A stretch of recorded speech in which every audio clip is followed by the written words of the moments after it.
Okay, so today we're diving into something huge.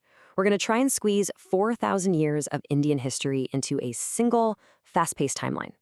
We're talking ancient kingdoms, legendary empires, big ideas, the whole story of how this incredible subcontinent came to be. So, how in the world do you cover thousands of years of history in just a few minutes? Well, you can't cover everything. The trick is to hit the major turning points, right? The moments that really defined what came next. We're going to follow that chronological path that shaped a subcontinent. So, here's our game plan. We'll kick things off with the ancient foundations. Then we'll jump into the medieval era with the Delhi Sultanate and the legendary Mughal Empire.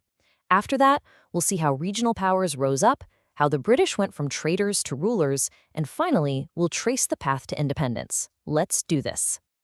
First stop, ancient India.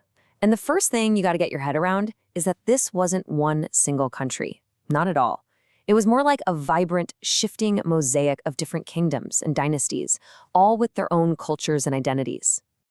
If you look way down south during what's called the Sangam Age, you had three major players dominating the scene. You had the Cheras, repping the bow as their symbol, the powerful Cholas, with the tiger, and the Pandyas, known by their fish emblem. For centuries, these three really set the tone for the entire southern part of the subcontinent. And it wasn't just happening in the south. At the same time, you had other big powers making moves. Over in the central Deccan region, the Satavahanas took over after the Mauryan Empire. And up in the northwest, the Kushan Empire was a huge deal. They were the bridge connecting sea trade with the famous Silk Road. It was a dynamic time, setting the stage for the next big transformation up north. All right, let's fast forward a bit to our next massive turning point, the 13th century. This is when the Delhi Sultanate is established, and it's a real game changer.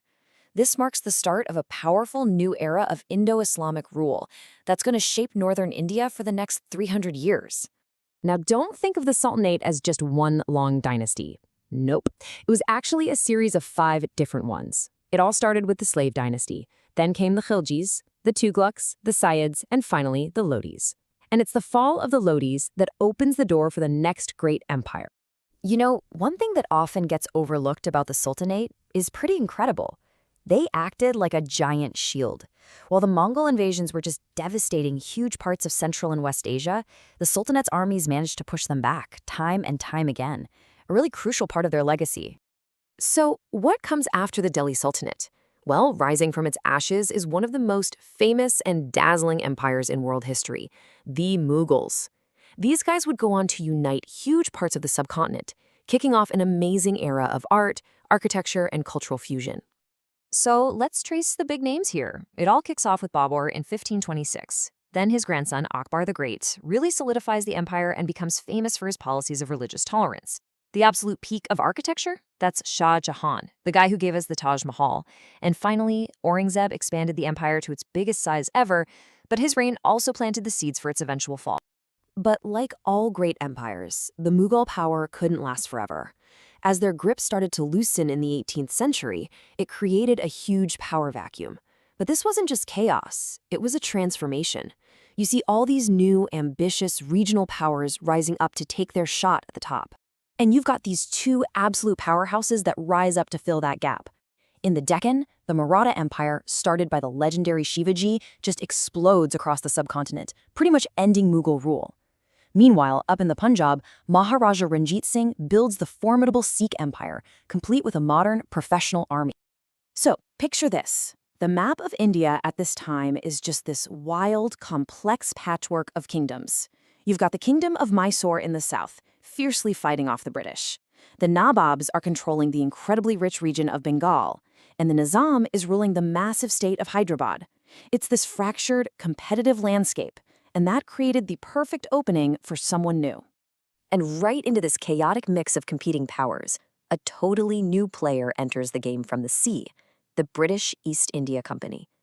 It started out as just a business looking to trade, but over the next couple of hundred years, it would morph into an empire that would completely change the subcontinent's destiny. So how did this happen? Well, you can really break it down into 4 key steps. It all began with trading posts in the 1600s. But the real turning point was the Battle of Plassey in 1757, which made the company a major political power.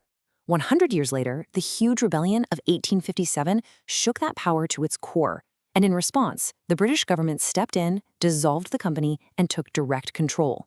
This was the beginning of the British Raj. And once the British Raj is officially in place, that sets the stage for the final, epic chapter in our timeline, the rise of the Indian nationalist movement and the incredibly long and difficult fight for freedom. This wasn't an overnight thing, not at all.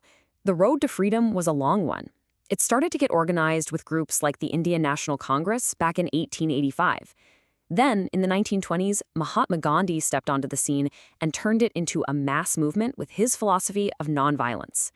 By the time World War II was over, the pressure was just too much to ignore, and it all led to independence in 1947.